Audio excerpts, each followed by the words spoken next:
Hello and welcome from wherever you are joining us today.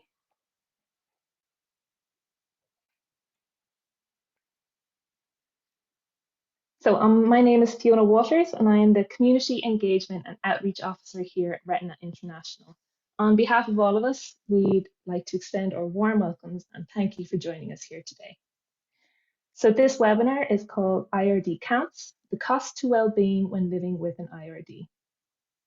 So on World Sight Day 2020, Retina International published a cost of illness study outlining the economic burden of IRDs in the US and Canada. This was the second publication in our suite of IRD count studies, following a pilot study carried out in the UK and Republic of Ireland in 2019. Amongst many key findings of these studies, one stood out above all. Across all 4 countries studied to date, well-being has consistently ranked as the largest cost to those who live with an IRD. The scale and significance of these findings has warranted further discussion on what is a clear and urgent unmet need for the IRD community. So, how do we define well-being? How were these costs calculated? What factors are making such a significant impact on the well-being of those living with IRDs? And how do we mitigate them? In line with the Retina International theme for 2021, which is inclusion and well-being, Retina International are delighted to welcome a diverse panel of global perspectives that today will shine a light on complex issues such as care pathways, rehabilitation, self-care, and the mental health of those living with an IRD. We encourage you all to ask questions today, but please know that the Q&A function and chat function in Zoom will not be available due to accessibility concerns. Please feel welcome to email any questions that you have to registration@retina-international.org. I will share this on the screen again. So that email address is on your screen right now, and it is registration@retina-international.org. We look forward to hearing from your questions. So without further ado, it is my pleasure to introduce today's moderator, who is our Director of Research Policy here at Retina International, and that is Dr. Orla Galvin. Orla will be moderating today's panel and our Q&A session, and will be introducing our panelists to you. Over to you, Orla.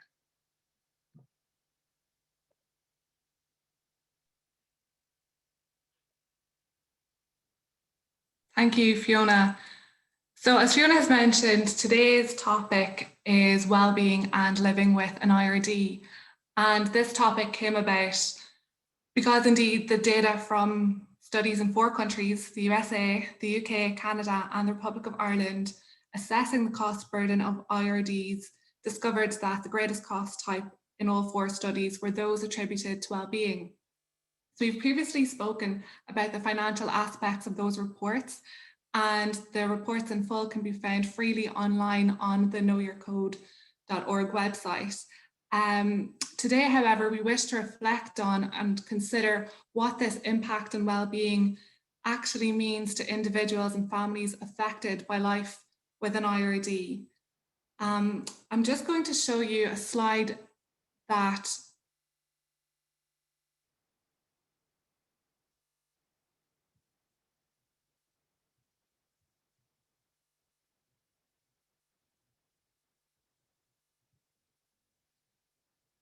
and what this means is that we have learned that there is huge and significant levels of anxiety and depression, not only among adults living with an IRD, but also of parents with children living with an IRD.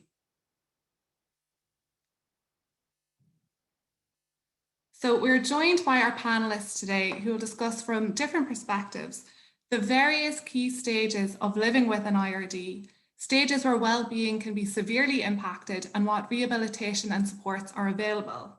The lineup for today includes Professor David Keegan, who is a consultant vitreoretinal surgeon at the Mater Hospital from Dublin, Ireland.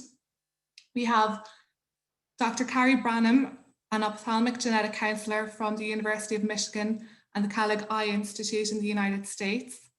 We have Mr. Alex Pepper, who is the Head of Partnerships and Projects at the Thomas Pocklington Trust in the UK. And we have Ms. Claudette Medevant, who is the Head of Science and Patient Services based in Retina, South Africa. So David, I'm going to come to you first, and I know you're going to give us the clinical perspective, and a lot of questions actually have already come in around what the links might be between the clinic, well-being, awareness, rehabilitation, and early diagnosis. So I'm going to hand straight over to you and allow us to gain some of your insight on this space.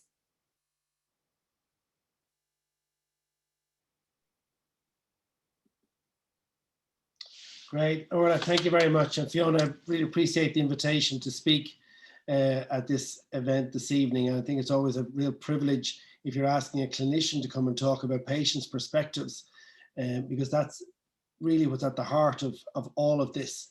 And it's been underpinned by Retina International research. It was presented a few years ago, is the shocking experience of patients, particularly with inherited retinal degeneration across the world, in their delay to access to experienced clinicians who can make those diagnoses, a delay in access to genetic testing, a delay in access to genetic counselors, and then a delay in access to any therapeutics, not only disease-modifying therapeutics like gene therapy, which we have now, but also modifications of the comorbidities that patients have.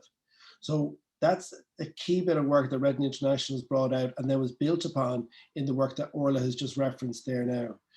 One of the key studies that our group here, and really in the work with Fighting Blindness and our colleagues at the Mater Hospital in Belfast and at the Eye and Ear in Dublin, really took on board, is the work of Graham Black in Manchester. And Graham's renowned for a lot of his findings around genes and novel genes and pathways, but his group sought to seek out exactly what patients wanted from this service and this experience. And this is where you start to get the clues into the impact on a patient's wellness, particularly in respect of an early diagnosis. So in that study, they really highlighted 3 areas the patients want. And for any patients who are on the line, you'll be familiar with this. Patients are seeking a diagnosis, they're seeking a prognosis, and they're seeking support for living with that diagnosis, with a particular prognosis and what that means for them. And then finally, they're looking for treatments or access to clinical trials and therapies. But it's interesting that that paper was produced in that way, in that style. So it comes to the next point, is the importance of an early diagnosis for patients with any rare condition. But today we'll talk specifically about those with inherited retinal degeneration. So we've sought, and other countries have done similar work, and we're publishing this shortly, really to develop a pathway that patients can get onto. So if there's a pathway available in each country, it means there's an expert identified that other clinicians at either the primary care level or not at subspecialist level in ophthalmology can refer their patients onto. And then once a patient is on that pathway, they're more likely to get a clinical diagnosis that's accurate or close to accurate, but maybe more importantly, they've got access to those diagnostics like electrodiagnostics, special imaging like OCTs, autofluorescence, fluorescent angiography, but also to electrodiagnostics, and then finally to genetic testing where that's appropriate. So that early access to a defined pathway is critical, and we're looking to our work to encourage that sort of pathway to be established across the world. And that again is at the heart of what Retina International are looking to do. Because we even think about ourselves, and we go back again to that point Orla brought up about wellness. If there's something wrong with us, if you've got a sore stomach, if you've got a sore arm, or you've got recurrent headaches, there's an anxiety builds up about what is causing that. And once you get your diagnosis and a management plan and a treatment plan in place, a lot of your anxiety with that diagnosis goes away. And it is the exact same for patients with rare eye disease and inherited retinal degeneration. The fact is, for rare disease and inherited retinal disease, it's true that there's a delay in that diagnosis. Therefore, that's your first cause of the anxieties that people have in living with an inherited retinal degeneration. And then a lot of that anxiety can be removed by getting onto a proper pathway, managing the comorbidities, managing those that we can manage, cystoid macular edema, cataract, glaucoma, these things that can be managed should be managed. So then brings us on to the next part of that sort of survey, is to support the patients. So once the patient has their diagnosis, they're already on a long way to reducing the anxieties. but then they're living with that condition. So then we sort of go outside the individual and you look at the impact on the patient's families. And it's interesting for Orla's study there, the anxiety and depression in parents of children with IRDs. And you can be sure that that anxiety and depression does not stop once that child turns 16 or turns 18 or 21. That's with those parents for the duration of their lives with that child. So you've got to support not just the individual, but also the family around the individual in living with that inherited retinal degeneration. So that support mechanism is important via practical measures like rehabilitation, which I'll talk about now, but also through those softer measures that are vitally important around the psychological well-being and the psychological support of individuals with inherited retinal degeneration. So again, that's the next point about living with inherited retinal degeneration. Now there's the practical aspects. How do you manage an individual with an inherited retinal degeneration? And I'm not talking any specific conditions here today. That's not the focus of this talk. And is that they get access to proper rehabilitation. So they meet somebody at the right stage in their lives. So the rehabilitation or occupational officer or educational officer that the child might meet will be different to that you need an adolescent or a young adult or somebody in their 70s. So that conscious fulfilling of that need needs to be done also. And also back to the care of the individual that is tailored for them. So again, another aspect of our work is the detailing of these bespoke or tailored care plans for that individual based on their condition and their level of disability with their sight loss and other comorbidities, and that plan can be put together for them. So it's really a nod to, with vision loss, there's the personal aspect, there's the family or support group aspect, and then the societal aspect to that. And that was highlighted brilliantly to a group of us the other evening by my colleague in Italy, Agnese Suppiege, on behalf of the Holman Foundation, who really eloquently laid out all those interactions that exist when you're managing children and adults with inherited retinal degeneration and sight loss. So it comes then to that next bit is the assessment of how best to support the patient. And that's a multidisciplinary approach. You got occupational therapy. In this country, we use community resource workers as well to really help patients, say, in their home, so modifying their houses. And this is all to give an aspect of independence to an individual. That is crucial for one's well-being, is to feel that you have a degree of independence. It's highlighted just with a case I saw with a lady there today, high myopia, myopic macular degeneration, fit and healthy 80-year-old lady. And the biggest issue that got her down, and she welled up talking about it, was that she couldn't leave her house independently now and relied on her daughter or somebody to go with her.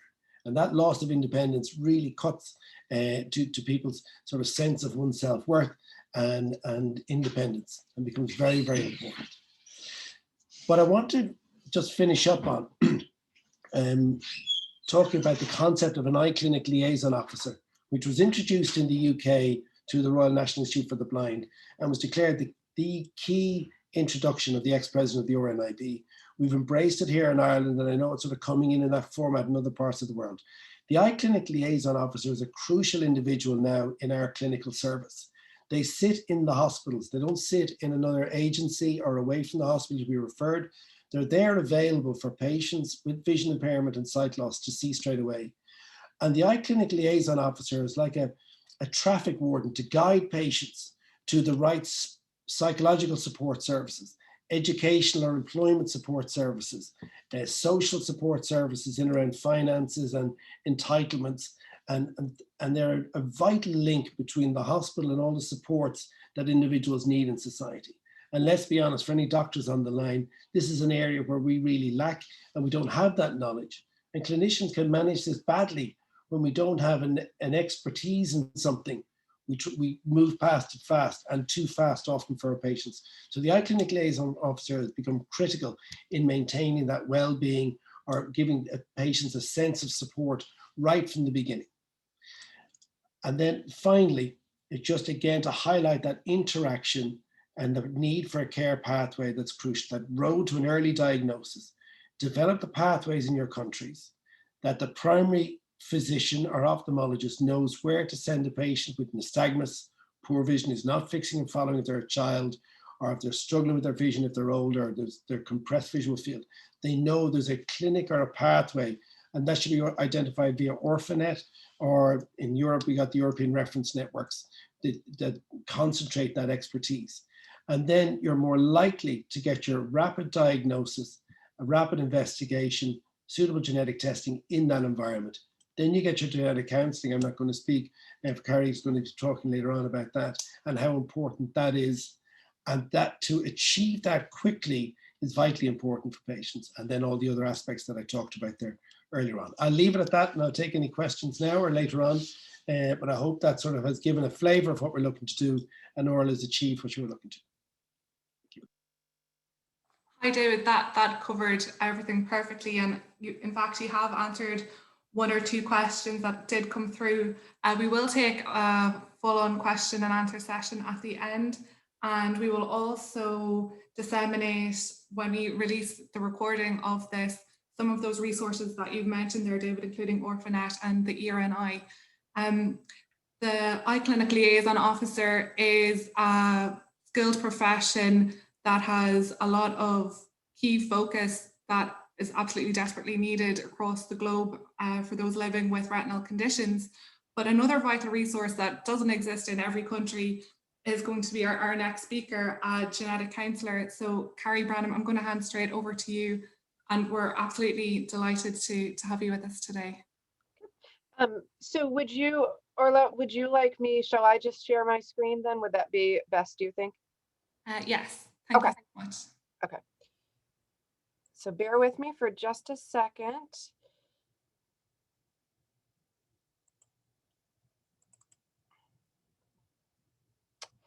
Okay. And Orla, can you confirm, can you see just the slides or do you see notes as well? Just the slides. Okay, perfect. Exactly what I want. So I'm delighted to speak here to you today. And one thing that I was really struck with when Dr. Keegan was giving his part of this talk is the same issues that are found in the clinics in Ireland are found in the clinics that we have in the States. So these really are universal problems that need addressing in order to kind of promote the well-being, for the complete care of patients with inherited retinal degenerations. So just to kind of start off with here, oops, my slides aren't moving forward. Hold on just a second. Resume slideshow. Okay, my slides still aren't advancing. Hold on one second, bear with me again. I think that this is actually what I need to be moving from. Okay, there we go. So really, and Dr. Keegan had really highlighted this, that, you know, something that I hear time and time again, and I'm sure that many of the patients that might be on this webinar today, is many of them have really been told, this is your diagnosis, just go home, figure out, you're going to lose your vision, you have to kind of figure it out. But really what there should be is the comprehensive way of treating patients. There's a comprehensive care that should go into that. So that not only includes, of course, getting the correct diagnosis in individuals, but also treating any complications like the macular edema, cataracts, working on the genetic testing and genetic counseling of the patients.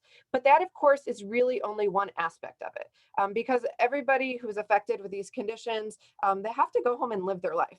So there's really the team approach of vision rehabilitation, psychosocial support, orientation, mobility, educational resources, job training. I think the names of those types of roles are probably going to vary a little bit across the country, but the goal is the same, to get the patients the resources that they need so they can go and live productive lives and work with their vision loss as they need to. My part of this is really going to be focusing on one part of this in the genetic testing, genetic counseling. Basically, I'm going to describe to you how that's done and why we do it and how that plays a role in the complete well-being of patients that are affected with inherited retinal diseases. So in order to start that, I'm just going to give a little bit of background, just so we can all get on the same page about the genetic basis for these conditions. So essentially, we all have about 25,000 different genes.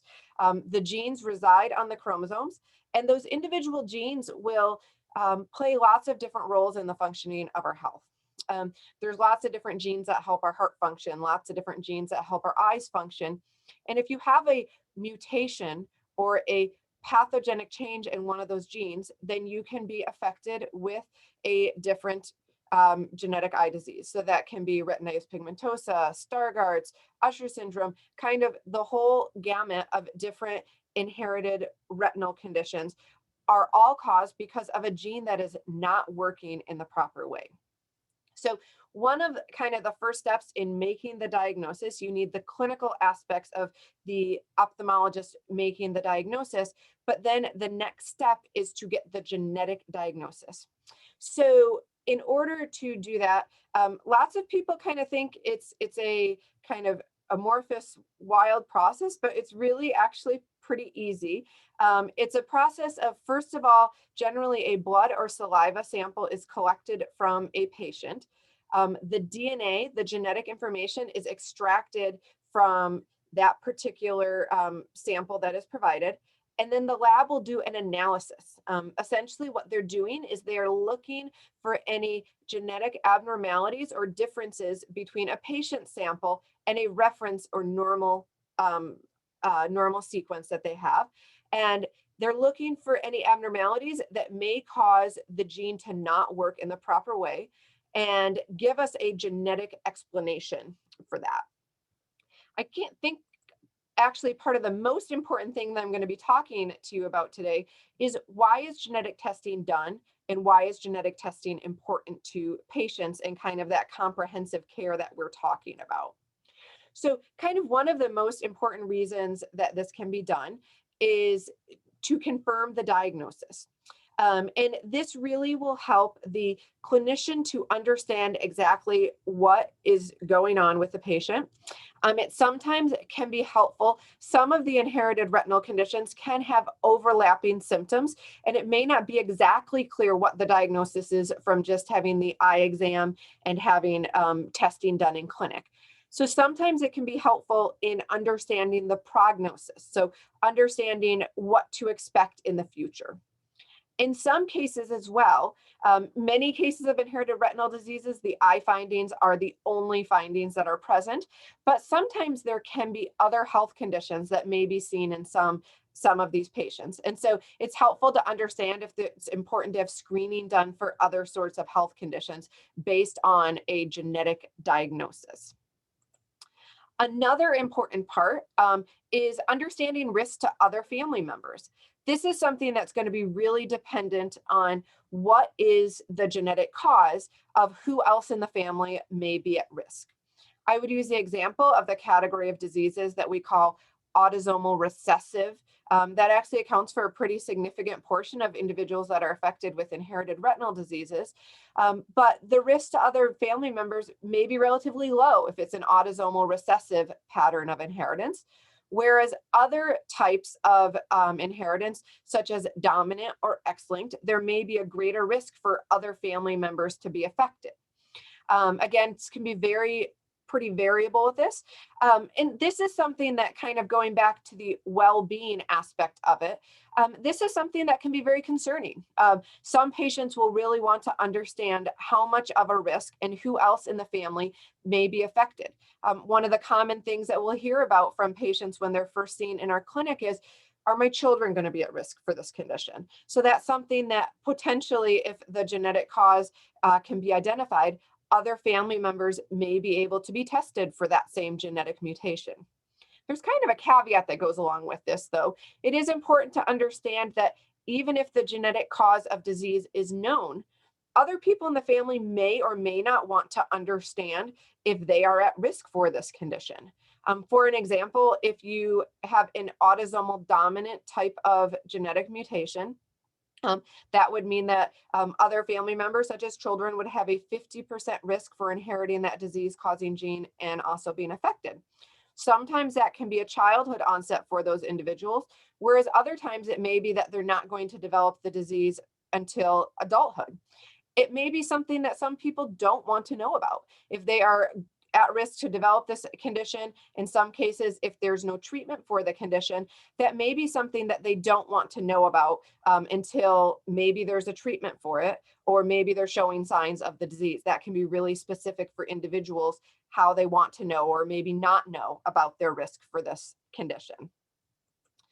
The third reason that we really think about the importance of genetic testing is understanding if there's treatment trials that they may be eligible for. So I would use the example, of course, we have in this country and in some other countries around the world, the Luxturna, the gene therapy treatment for patients that are affected with an early onset retinal degeneration due to RPE65 mutations. There is a treatment that's commercially available for those patients. So it would be important to understand if that is the genetic cause, to understand if that's something that a treatment that may be beneficial. There's a huge number of other treatments that are being developed. Some of them are oral treatments, some of them are gene therapy treatments that people could potentially be eligible for if they had the genetic cause of disease, which is being studied. So how is genetic testing ordered? And I realize we may have people from across the globe here. This is not necessarily going to be the same in all countries, but I think in general, it's something that is ordered by a healthcare professional. So that may be a geneticist, that may be a genetic counselor, that may be an ophthalmologist. In some places, it may be a primary care doctor. So there has to be a healthcare professional that is ordering the test. Generally, this isn't something in most places that a patient can just order for themselves. The other issue, of course, because we do have an international audience, is that there are not genetic testing labs that are available in all countries. Many of the genetic testing labs will accept samples from patients outside of the country, but some countries will have specific laws in place that make it so samples may not be able to be sent out of the country. In some cases, it may be that a patient would have to go to one of these specialty clinics where there is a geneticist or a genetic counselor or ophthalmologist who can order this testing to allow that to happen. Another issue, of course, that comes up is the cost of the genetic testing. This, again, is going to be very specific in different countries as far as how it's going to be paid for. Sometimes it will something that will have to be paid for by the patient. Sometimes if the patient has insurance, that's something that may be able to be supported by the insurance. In some countries, there are research studies that patients can participate in which the genetic testing may be done at no cost, whereas other countries may have government programs or industry-sponsored programs that genetic testing can be paid for through those mechanisms. So that's going to be really variable. Generally, though, when the genetic testing is done, there'll typically be a consent form that just kind of explains to the patient what the process for getting the testing does in, what are the risk, benefits, and limitations of it, and generally a requisition form that will need to go along with the sample, again, typically either a blood or saliva sample. So an important point of this process is genetic counseling. And I'm going to show in just a moment kind of the distribution of genetic counselors across the globe. But what genetic counselors do is we're really specifically trained to talk to patients about different aspects of a genetic condition. So this may be things such as discussing what are the different genetic testing options, enrolling in research study if that's something that's available, or working with a patient to understand what the cost may be or how it can be paid for. When the results come back, we really will discuss with the patients the results of the genetic testing, help them understand risk to other members of the family, and possible treatment options or clinical trials that they can be eligible for. So we're really, we go through specific training that helps us to discuss this information to patients. We know that this is not always easy to just from an intellectual standpoint, and also from an emotional standpoint, understand aspects of genetic testing. We can also work a lot with patient to provide support, referrals to resources. So this goes back to that aspect of well-being, that we can help get the patient the resources that they need to live with the disease and understand more about it. So just thinking about genetic counselors around the world, this was a study that was published in 2019, giving the status of genetic counselors as of 2017. So at that time of publication, there's about 7,000 genetic counselors in 28 countries around the world. The majority of them are in the United States. We have about 4,000 certified genetic counselor. I was interested to read in this article actually that the country that has the second highest number of genetic counselors is actually Cuba. I know they have a fantastic health system there, and they have about 900 trained genetic counselors in that country. So there is a distribution. It is not an even distribution of genetic counselors that are present throughout the world, who can really work with patients and help them understand the aspects of living with a genetic eye disease, both from the standpoint of the genetic information, but also living with the disease. And I would say too, so we actually have, there's probably around 50 or so genetic counselors who specifically specialize in ophthalmology. So we have a fair number in the States, there's some in Canada, and I'm aware of some in Europe as well, specifically in the UK and France, who specialize in inherited retinal diseases or just genetic eye diseases in general. Just to finish up, and I know you can look at the recording if you want, there are a couple of different resources that I'm aware of for understanding more about the genetic basis for these conditions. I only had a short amount of time, so just kind of glossed over a lot of this, but it's important that people are aware of resources of how they can potentially get genetic testing done. So Retina International has actually put together a great resource on their website, the Know Your Code, that really talks about genetics, genetic testing, and ways to access that information. I did come across, there's a Gene Vision website out of the UK that talks about some of these aspects as well. And then also in the States, Foundation Fighting Blindness, they have some information on their website as well for different resources that are available for thinking about genetics and genetic testing. So that is my part of it. I'm going to turn it back over to Orla so we can move on to the next speaker.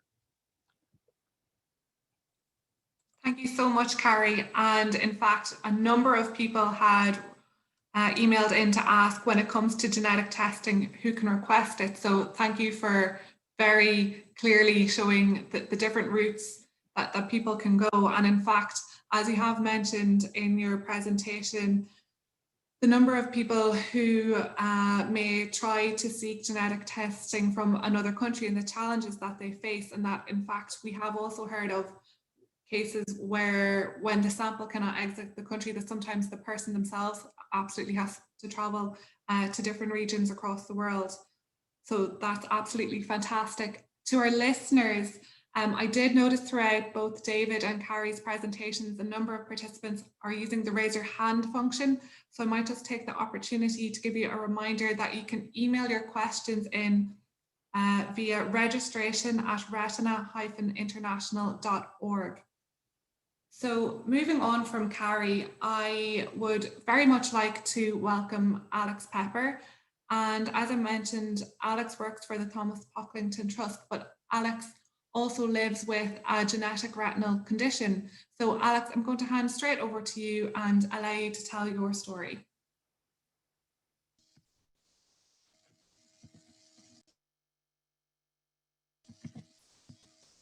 Hi there, thank you, Orla. Thank you for my introduction. I'm hoping everyone can hear me okay. So I'm very aware that we have an international audience today. So good afternoon, good evening, good day, wherever you are. Again, as introduced, my name is Alex Pepper, Head of Partnerships at Thomas Pocklington Trust, which is a national sight loss charity based here in the UK. But really, I think today I'm here more to talk about my experience of someone who's living with sight loss with a retinal condition. I've got, I suppose, quite a broad topic to cover, a few sort of high-level things I will raise, but I think I'm going to have to sweep over them quite quickly in some instances. So there may be quite a lot of questions, and just want to put it out there that I'm more than happy to speak to as many people as I possibly can, both in the Q&A and after today's session. So I'm going to start by talking very briefly about my kind of journey, my sight loss journey, if you will, the condition I have, how it sort of affected me through my life, and talk about sort of some key aspects of life, including school and education, my career, personal life outside of school and work life, the effects of sight loss both in my early years and adulthood, becoming a parent, and a few other things. Obviously, the key theme, excuse me, for me is focusing on the effects of my health and well-being generally. So my condition is retinoblastoma. So I was diagnosed at the age of 14 months with bilateral retinoblastoma, which in brief is cancerous tumours in the retina in both eyes. I had my right eye removed at that age, at 14 months old, and I took some radiotherapy treatment and plaque treatment in my eye to stop the tumours from spreading. Very fortunate in that the treatment worked, and I remained to have sight in one eye, affected to a degree, but in a big way, fairly normal, with some mutation. Later on in life, I had a recurrence at the age of 10, which I believe is fairly rare. Usually if you can have a recurrence, it's up until around the age of sort of 5 or 6 years old. For whatever reason, I had a recurrence then. And then they sort of warned me after the treatment at that age of 10, or warned my parents, I should say, that the radiotherapy and laser treatment I had around that period would likely cause later issues such as detached retinas because of the weakness in the eye and the effects of the blood flow. Cataracts was a possibility. Secondary glaucoma was a possibility, and I suppose I managed to tick off all of those, which I'll talk about as I go along. So whether that's a good thing or not, we don't know. But, so I suppose, as I mentioned, I start with education in my early years. As I mentioned before, my sight was affected, so I was registered sight impaired at the age of 2 years old after having my right eye removed and some treatment in the left eye. What that meant for me in terms of day-to-day life as a child, I could do most of the normal things. Obviously, I wasn't necessarily even aware I had a sight loss condition until later on. Affected my school life, and I had large appointments and some support. But generally lived I suppose, a quote-unquote normal life, whatever that is. As I said, when I had the reoccurrence slightly later on, which was at the age of 10, I had the chemotherapy and laser treatment. There was some damage to the sight, again, in the left eye, but this wasn't necessarily very significant at the time. Around sort of 2 or 3 years later, when I had the reoccurrence, I had the detached retina, and I was developing a cataract in my left eye.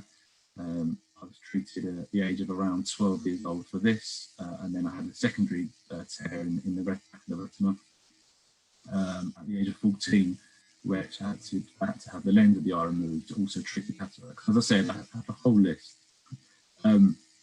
This is when my sight loss actually changed quite severely, and I was then registered as severely sight impaired. So I suppose the term most people use across the globe is legally blind.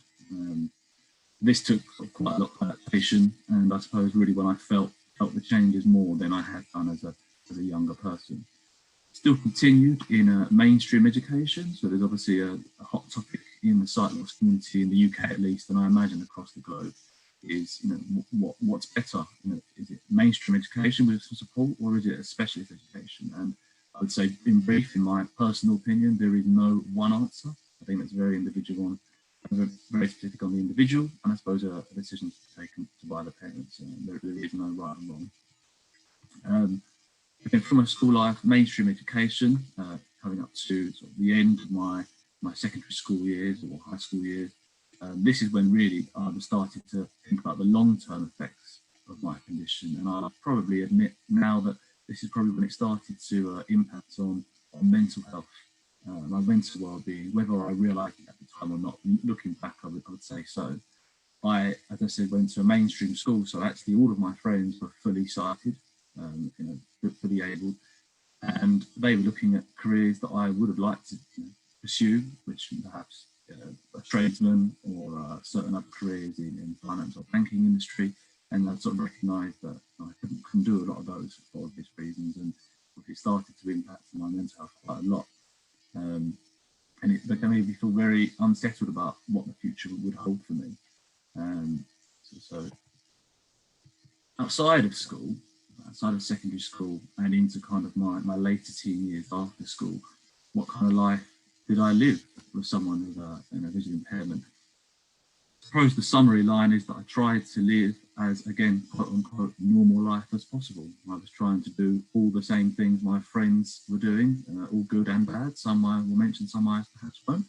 And, just trying to live, I suppose, a fairly normal life for someone in the UK at that age.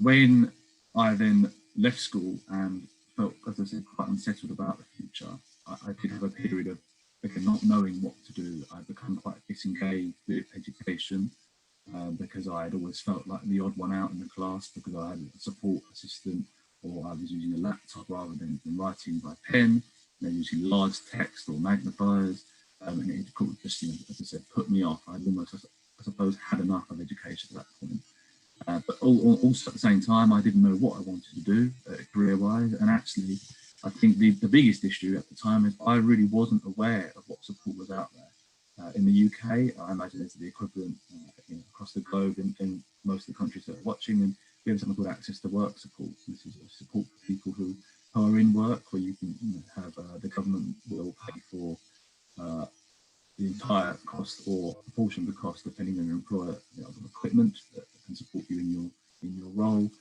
perhaps support worker fees, etc. So I had no idea that even existed back then, nor had I ever been told about any of this early on in life. I don't think my parents had either. So as I said, very disengaged with education. Didn't go for that. Was very confused about what career to go down. So I sort of fell off the grid, I suppose, for a short while, and then sort of started pursuing careers or job roles, I should say, that fulfilled a purpose at the time, but perhaps didn't set me on a path, mainly because I didn't know where I wanted to go. So I'm going to fast forward slightly now to sort of my 20s, late teens, early 20s. No, sorry, I apologise, into my sort of mid-20s, when I then had another issue with my sight loss, which was, I suppose, could be argued as the most significant, in my opinion anyway. This is when one day I woke up and I'd actually noticed I had a shadow in my vision, which turned out to be my third retinal detachment. Now, in my mind, obviously at the time, this was a big issue. This is something I had experienced before, so I knew kind of exactly what it was and what it may mean. I could lose some more sight. I sort of approached it in that, well, it's a pain, but I have to have the treatment again, third time, and things will be fine. Because of the really effective treatment I had in my early years as a baby, and the chemotherapy I had later in life, and in a number of laser treatments I'd had, I wasn't aware of the long-term effects and implications of that treatment, that it would affect the blood capillaries in the back of the eye, and affect the blood flow generally, and the scarring would cause, basically get me to a point that they couldn't operate, because any sort of entry to the back of the eye would likely cause loss of all my vision instantly, which is obviously something that they wanted to avoid. So I think it's obvious that it was a huge impact then for me on my kind of mental state, and sort of a realization, and if I had been more aware, it would have helped ease that blow, I suppose. But anyway, this again was around my mid-20s, 2000 and early 2016 to be exact. And very, very briefly to sort of summarise my sight, that was in January 2016. At that time, I probably would have had about 50-60% of sight in my left eye if I was to put a number on it. By the May of that same year, I had sort of no sight left at all, other than a sort of very small amount of light perception. So when I refer generally to my sight loss these days, this is kind of what I'm talking about, because I've always lived with a sight loss condition, and it's just kind of been the way things are for me. So this is when the biggest changes happened. Obviously, I had to learn how to do everything again to some extent. This is when I discovered what a rehabilitation officer was. So I imagine there's varying titles across the globe, but this is someone that can help me adapt to my sight loss. I was very lucky at the time where I lived in certain part of London in the UK. We have sort of one of the best rehabilitation teams within the country. Unfortunately, in the UK, it's very much a postcode lottery, depending on where you live, and this is mainly due to lack of funding from the government, unfortunately, and the local authorities. This is when I learned how to use the long cane, something I'd sort of avoided like the plague my entire life. I suppose for me, always trying to, as I said, be quote unquote normal and fit in with my sighted friends. I saw this as very much a symbol of I'm a blind person or a vision impaired person, which I felt at the time was a negative thing, which I now recognise and know that it's actually not. But anyway, so in brief, I had to learn to use the long cane and to get around again. Unfortunately, the job I was doing at the time, I couldn't do anymore. I had to learn how to switch from using a handheld magnifier or magnification software to text-to-speech software. So I use JAWS. I imagine quite a few people on the call today will be aware of JAWS. And this, again, huge impact on my mental health, my well-being, and sort of my perception of myself, my condition. It was like it all hit me at once, if I'm honest, looking back. I mentioned text-to-speech. Obviously, this isn't just for my job role. This is obviously just day-to-day life, and text suddenly became a big part of my life. Pleased to say that I am very fortunate that I've access to technology. Had a smartphone at the time, and I would say, if I was to say there was one item that is my golden lifesaver, I'd have to say it's my phone. And I think that's probably true for most people on the call and generally in life today, whether you're fully sighted, sight impaired, or totally blind like myself. My phone, to me, my smartphone isn't just something that I can make calls, text, internet, the usual. It's how, since losing my sight, if I want to learn something, I go online and listen to a video, something I couldn't have done as a younger person because smartphones and things like YouTube didn't exist. I can access audiobooks if I want to kind of just relax, a bit escapism if I'm having a bad day, which I do, even now, even though I've adapted. I can use the phone to help me get places using text-to-speech navigation software. A host of things really help me read items in the cupboards if I'm trying to cook for myself or my family. So kind of everything someone with a normal sight would do, and a whole lot more really. I mentioned there the audio format, and I mentioned before that I'd been quite negative towards the long cane, and also I'd been quite negative and avoiding using text-to-speech, even though I knew there may be some benefit. And once I'd made that switch, I really kicked myself, realising that actually I could have made life a lot easier for myself, even when I had some vision, by just using text-to-speech software rather than struggling with a magnifier and straining the eyes all the time. So anyone watching, that's I suppose a top tip. If you've got sight loss and it's something you think you can relate, then just consider my words.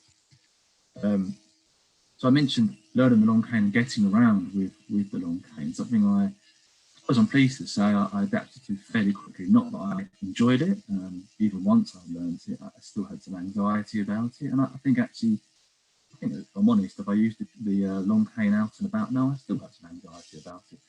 But I decided to go down the route of getting a guide dog. Again, very fortunate here in the UK that getting a guide dog is something I've access to. We have guide dogs for the blind UK. So I pursued this as an option for me about 6 months after losing my sight, actually. For me, and again, this is a bit like what I mentioned earlier around mainstream education versus specialist education. There's an argument, the question that's thrown out there often in the sightless community, what's better, to get around with a mobility cane or to get yourself a guide dog? Well, I think the answer, again, in my opinion, is it's down to the individual. For me, the guide dog was a massive turning point. Said, I felt quite anxious going out with a long cane, and I probably still would now. And I felt people viewed me in a certain way and treated me in a certain way. And whether that's true or not, that's another argument, I suppose. For me, when I got a guide dog, this changed quite a lot. I felt more confident, I suppose more safe. I felt people treated me very differently, and it's been a successful partnership now for about maybe 3.5 years. And me personally, I wouldn't look back. But there is, a caveat to that. I would say it does take effort and work. But I think anything worth, a value in life, does take effort and work. So for me, not a problem. After losing my that's really good to hear, because we don't often hear about individuals working with a guide dog. And I think, for some of our listeners in some of the countries, that it might even be relatively new thing that guide dogs are actually available. I think what you've outlined very clearly to us here is that, throughout different stages of your life, there has been that progressive sight loss and everything that goes with it. I had the fortunate opportunity to have a brief conversation with Claudette about cyclic grief and cyclic acceptance. So I think that's a really good lead into our next speaker, Claudette Medvin from Retina South Africa. So I will let you take it away, Claudette. Thank you very much, Ola. Thank you for that introduction. And thank you also for asking me to be on this really prestigious panel. Perhaps Fiona, you will do my slides. Is Fiona still with us? Yes, no problem, Claudette. Okay, you could perhaps put up my slides. Well, while Fiona's doing that, I actually want to start off with a story. I attended a webinar last week of a very prestigious and well-known speaker, Eric Edmeades. And he said, in good old pre-COVID days, if you wanted to hear a speaker, you had to go to a facility and sit on a chair and actually listen to him. And if the speaker was really lousy, the only thing that kept you from walking out was your sense of good manners. But now, of course, in COVID, you can do that. I won't know if you all decide to leave, or worse still, actually pick up your phone and start checking your social media. And I felt so embarrassed when you said that, because really it was something I had in mind. So I'd like to appeal to you for the next 15 minutes. Please put your devices out of reach, switch them off onto silent, and just listen to me for 15 minutes. You never know, you might learn something to change your mind and even change your life. Next slide, please. So I would like to commend the previous speakers. It's amazing when you speak of first world countries, and as David said, people need a good clinical diagnosis, and they've got a pathway, and they've got a dedicated patient liaison officer. Well, of course, in first world and second world countries, those are luxuries we only dream about. And Carrie made a really good point about how important genetic diagnosis and genetic counseling is. But fortunately, through the work of Retina South Africa, and my colleagues who are listening are all responsible for that, we've actually developed a really good genetic counseling service in South Africa. And of course, I'd like to commend Retina International and their partners for this really seminal work on the socio-economic costs of inherited retinal degeneration in 2019. And I must stress, this is pre-COVID. Wow, look at those figures. $1.6 billion in Canada and over $30 billion in America. And those costs, as you saw the slide that Paula put up, productivity, loss of productivity, healthcare, informal carers, and over 60% to well-being or the lack of it. Could you go back, Fiona? So I want to just say that most of those costs are actually borne by the patient. Next slide, please. So I want to ask a question of the sighted people only. How are you? I'm not being polite. I genuinely mean, how are you feeling? Next slide, please. How's COVID treating you? Are you anxious, isolated, frustrated, afraid? Have you experienced loss and grief? My sympathies go out to those of you who have. But in fact, I need to say to you, welcome to our world. Next slide, please. Because these type of negative emotions are something that we deal with as partially sighted people. And grief is something we deal with. You all know the steps of grieving as elucidated by Elizabeth Kubler-Ross. And those are inter alia, denial, depression, anger, guilt, and eventually we hope acceptance. And as you heard from Alex, you can continue to go through those steps of grieving all through your life as you lose more vision or you lose the skills that you need vision for. And that, as we say, is called cyclic grief. And it's something that we really have to contend with. Next slide, please. So what is the solution? Well, I want to tell you some good news and some bad news. And the bad news is that stress is universal. It is part of the human condition. Our brain is actually hot-wired for fear. Fear actually keeps us alive. And the brain's main function is actually protection. So it needs that fear to protect us. Next slide, please. So even in childhood, you learn fear. You learn fear to protect yourself. And of course, we are evolved from hunter-gatherers. And you're all aware of the fight or flight response. And the brain reacted to sensory input. Next slide, please. So that sensory input came into the brain and was quickly analyzed as, is it safe, is it dangerous, or is it life-threatening? And if it was life-threatening, then the bells would ring. Next slide, please. The amygdala would start acting, and an adrenaline storm would result. Your adrenal glands would be producing adrenaline, noradrenaline, cortisol. Your breathing would increase, breathe fast. Your heart rate would increase, sending more blood and oxygen to the muscles. Your legs would get strong, your arms would get stronger, so you could run away or throw your spear at whatever was chasing you. Your pupils would dilate, and in fact, you'd lose some field of vision to help you focus on the spear. And once you were out of danger, your body recovered. It was an acute stress response, but it's temporary. Now, we still have that. Unfortunately, the stress and the flight or fight response doesn't come from a wild animal.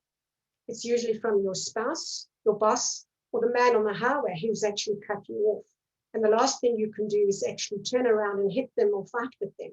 So you don't have the physical release of getting rid of that adrenaline storm. So your fight or flight actually dissipates very, very slowly. Next slide, please. So we also have chronic stress, and that's perhaps even worse. It's a low intensity but high frequency stress. We still have the sensory input, which affects our mental and physical health. Next slide, please. So what happens in chronic stress? You have increase in blood pressure, anxiety, depression, insomnia, headaches, cravings either for food or your favorite poison. You have attention deficit, perhaps. You might have shallow breathing.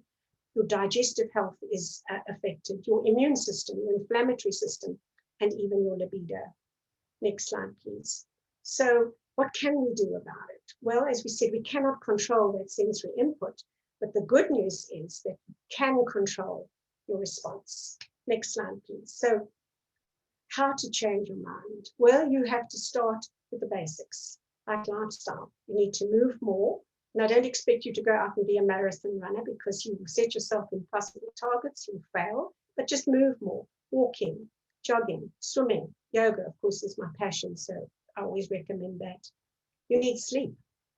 Don't fool yourself that you can get by on 5 hours sleep. You can't. Your brain and your retinal cells rejuvenate in deep sleep of about 6 to 7 hours.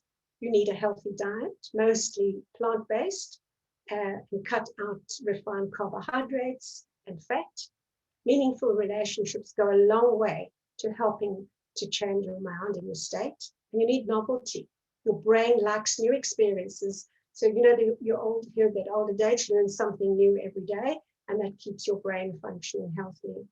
You can pay attention to breathing, to mindfulness, affirmations, meditation, And you can change your default state of fear to one of gratitude and compassion. Next slide, please. So you don't have to believe me. You can see there are lots of reports, and this one is from Harvard Medical School, and it was in 2014, and it says mindfulness meditation may ease anxiety and mental stress, and there's lots of reports of this kind. Next slide, please. So what we need to understand is how the brain works. Well, the prefrontal cortex is our executive part of the brain, and it's unifocal. It can only focus on one thing at a time.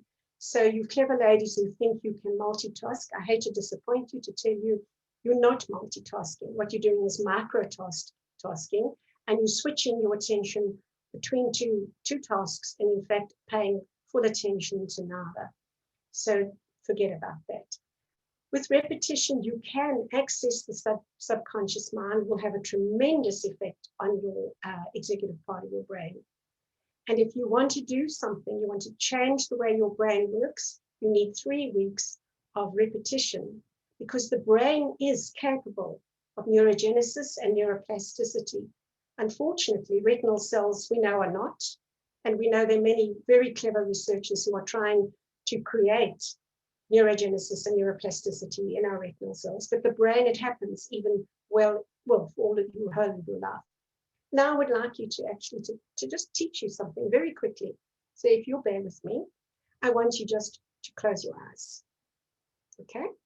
And I want you just to become aware of your senses, your touch. What's touching your body, or what are you touching? Your taste. Moisten your mouth. Can you taste that cup of coffee or that last meal that you had, or perhaps you brushed your teeth? What about smell?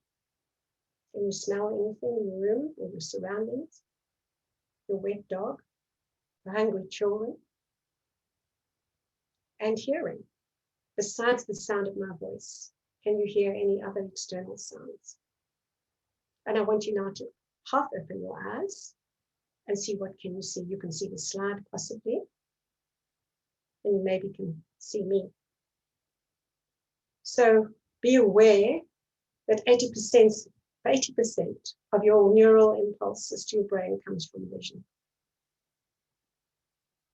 And I want you now, next slide please, is just to breathe.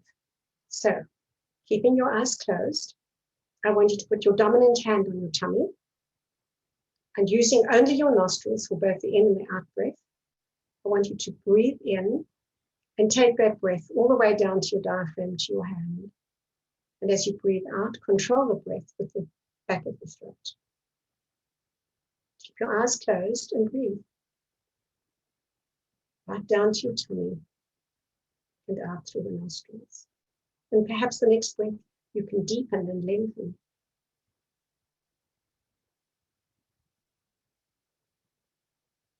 And you can open your eyes. So what have you done? You've just focused on your breath. I bet you didn't think about your signal going down, or what you have to do for the rest of the evening or the day. And that's just shifting your focus to your breath. And there are many resources about learning these new skills. For example, you can go onto Netflix, and there's a great little video called Headspace that teaches you the basics of meditation. Also on Netflix is a great review of the book The Secret that talks about attraction.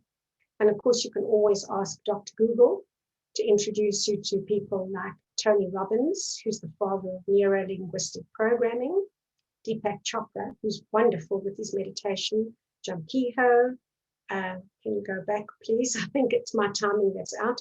John DiMartini, Louise Hay, Jack Canfield. And don't go and buy expensive lectures and books.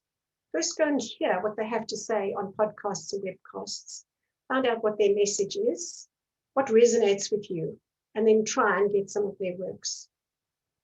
And you would be surprised once you start this journey, the laws of attraction and algorithms will bring everything you need to your inbox or to your social media. And some of these experts who really are inspiration will perhaps help you to find a path to change your mind. Next slide, please. So you need to breathe. Just a couple of breaths, 2 or 3 times a day, just to focus, change your focus if you're in a stressful situation.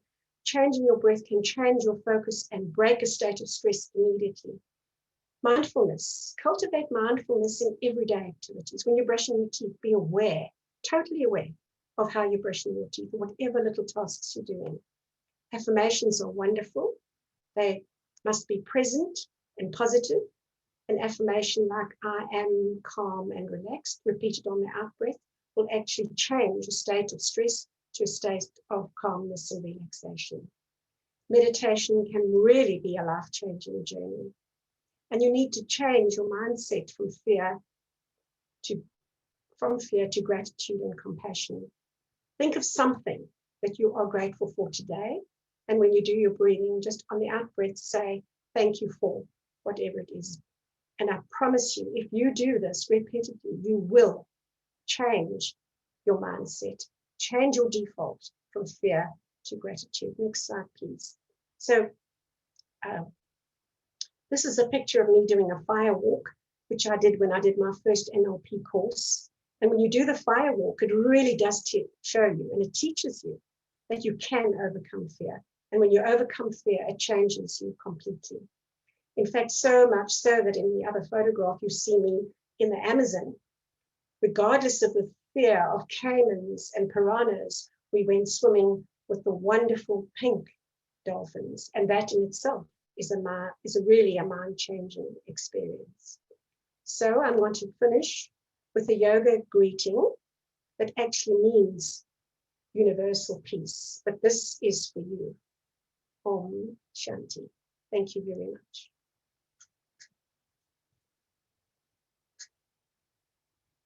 So thank you, Fiona, and I put my details up on the screen and anybody can contact me and I will certainly give them some guidance and some exercises. Thank you. Thank you, Claudette. And for anyone who didn't manage to take down Claudette's contact details, this is all being recorded and it will be available online, because I know there are so many people who want to go back over so much of what you've said, Claudette. Those both who are living and working with vision impairment and those who are not. I know we've gone a little over time and I'm very conscious of everybody else's time, but a few questions that I would just like to cover over that came in well in advance of today's start time. So to David and to Carrie, this question goes to both of you, and I suppose if you could reflect on the region that you're in. We won't ask you to give the entire global perspective on this. It's with respect to rehabilitation. When it comes to sight loss rehabilitation, how close is the relationship between medical professionals and the local sight loss rehabilitation and mobility teams? And if there is a relationship there, what is the emphasis on good rehabilitation services? Carrie, I can see you first. So So I think that is going to be very, very center dependent. And I think that, so you have some of the large centers, for example, the one that we have, where we have physically in our building and at our, we're able to interact with them. So we have the ophthalmologists, we have the genetic counselors, there are social workers, there are low vision and rehab folks who all work together. So it's very easy for us to discuss a patient or discuss their patient needs. I would say, and I know there are other centers similar to ours around the country where all of the services are located physically together. There are other institutions and other practices that are maybe smaller practices that just have the ophthalmologist, and they'll have to, I think a lot of the centers are regional kind of centers. So we have many of those services, but as well throughout our state, there are other centers that provide these low vision services. So it ends up being kind of regional. Sometimes they're very closely working. Sometimes it's a very referral based. Okay, and David.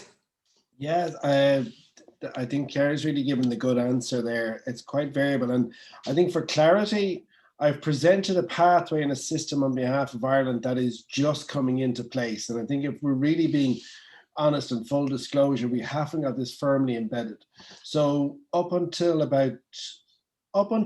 let's say 5 years ago, there was a real disconnect between the clinical centres and that vision rehabilitation. It was a referral, it went off into the ether, and you hope the patients got served in that environment, and invariably they did, but there was no knowledge of the resource limitations or what level of rehab was being done. Now, when you bring that forward to about 2 years ago, 3 years ago, the main sight loss agency, NCBI, had brought in a very different rehabilitation and support structure, but there's still not that big a link between the two. And to the shame of the clinical professional, put my own hand up, the drive for then the ECLO to bind the two services in together really came from NCBI themselves, from the RNIB, and we've embraced that. So we've tried to reflect that in the paper we have coming out on that pathway development, and we hope it's not just a case of this is the pathway for a gold standard leading center, you know, in the US or the UK or France or Germany. This is, you can pick any, you know, any system up and try and bring that pathway with you. It then becomes resource dependent. And like I've been saying now a lot recently, it's great to turn something from an existential problem where if only we could do this, if only we could do that, if only we could do the other. And gene therapy is a classic. That's now a logistical problem.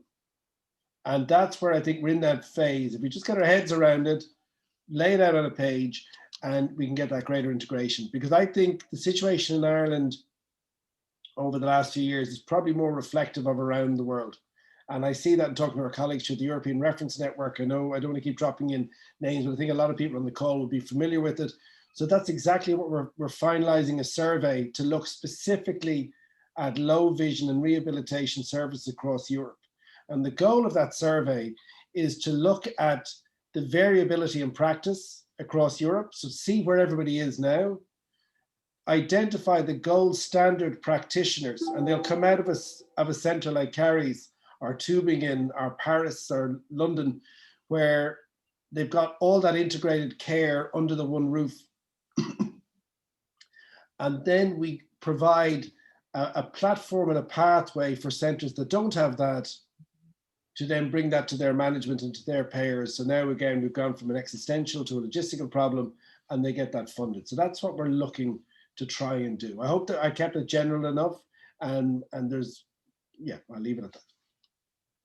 Okay. I'm just going to ask two more questions and then we'll close off. So the next question comes to, well, I suppose any of you might be able to answer this either from your own personal experience or those you engage with in your practice. When it comes to family planning, which is the best resource? Is it a rehabilitation centre? Is it my local organisation? Or is it a genetic counsellor or my eye doctor?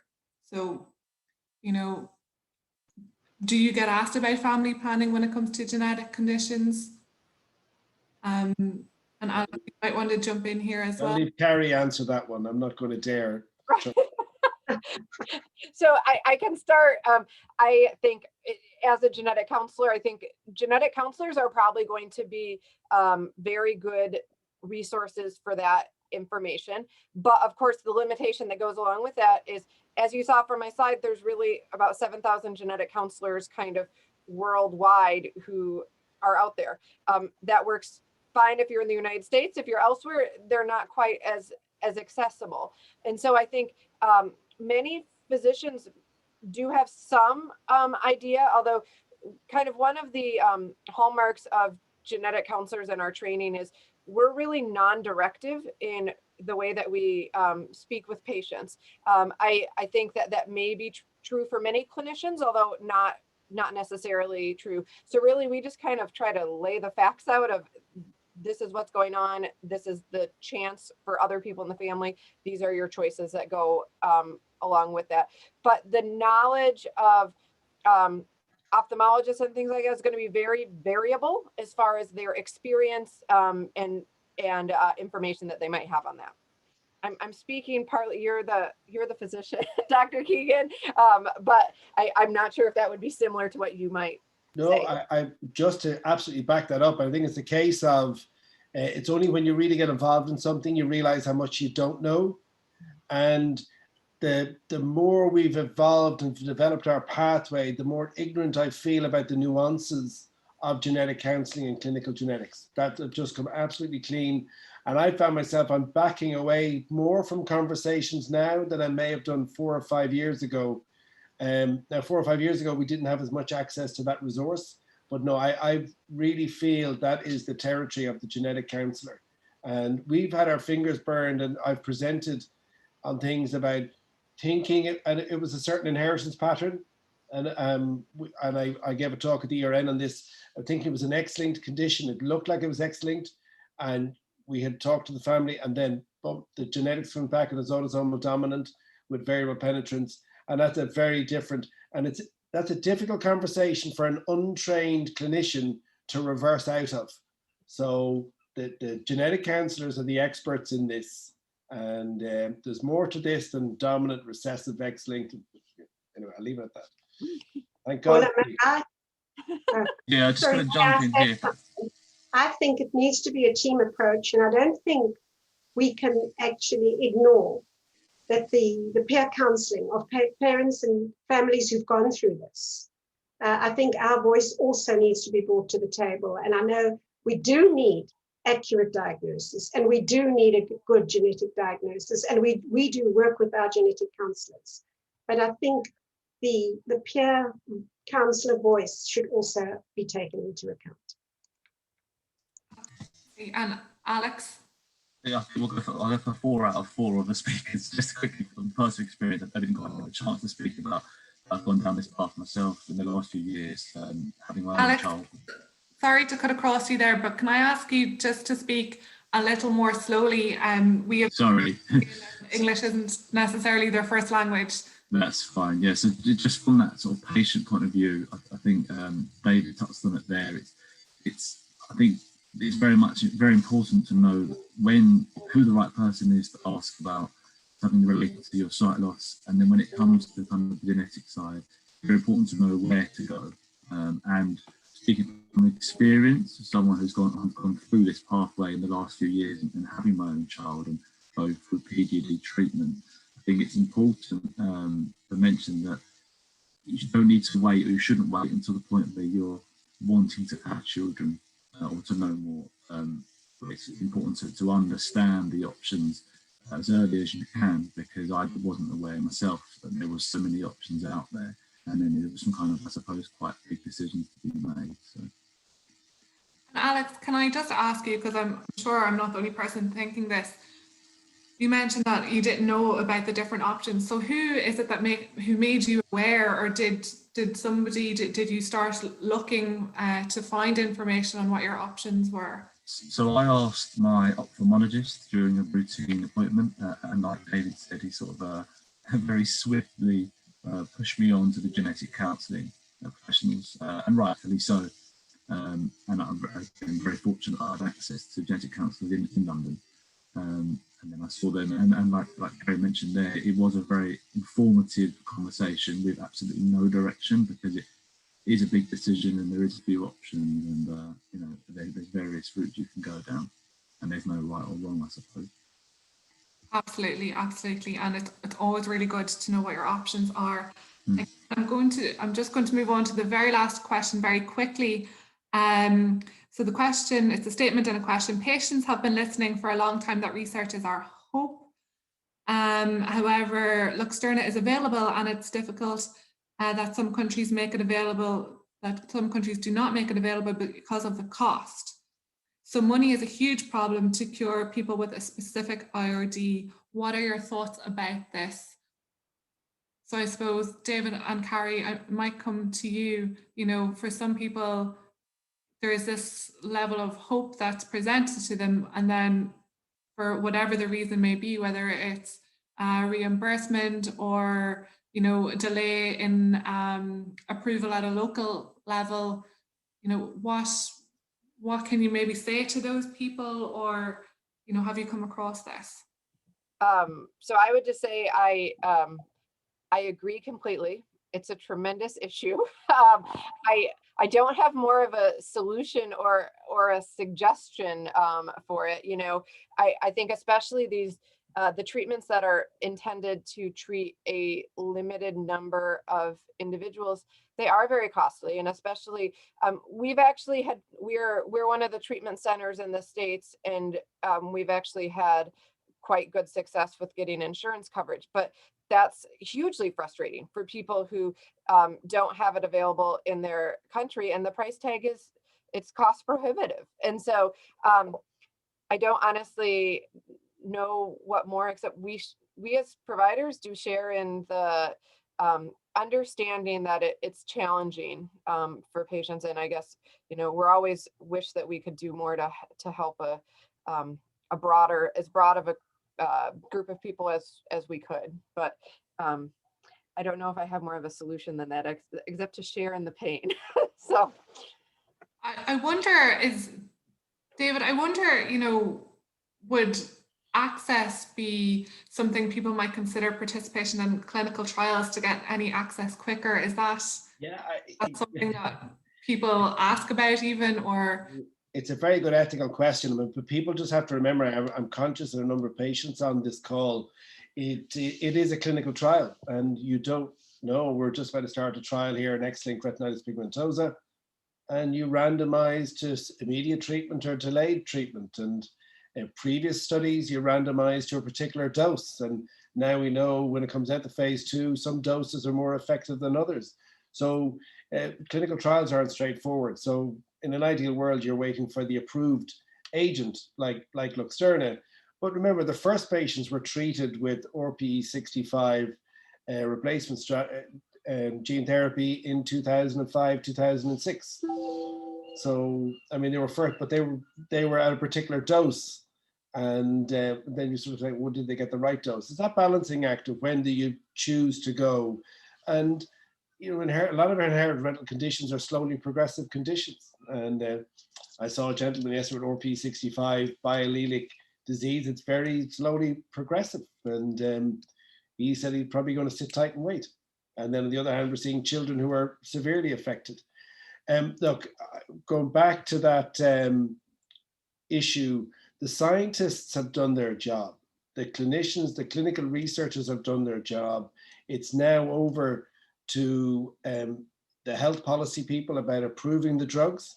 But this is where patients can start getting really active, and they can bring their case forward.